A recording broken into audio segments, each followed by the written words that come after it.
All right, everybody, day 20 of the Advent firework calendar.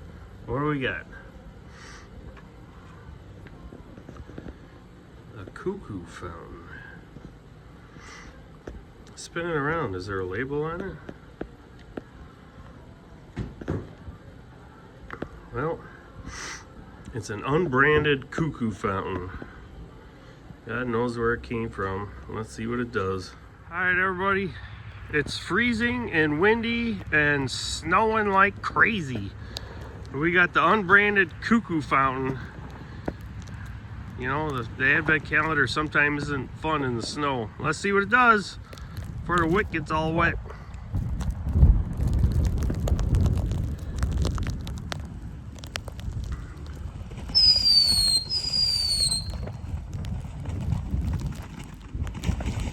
Holy cow, that thing's awesome. Holy cow!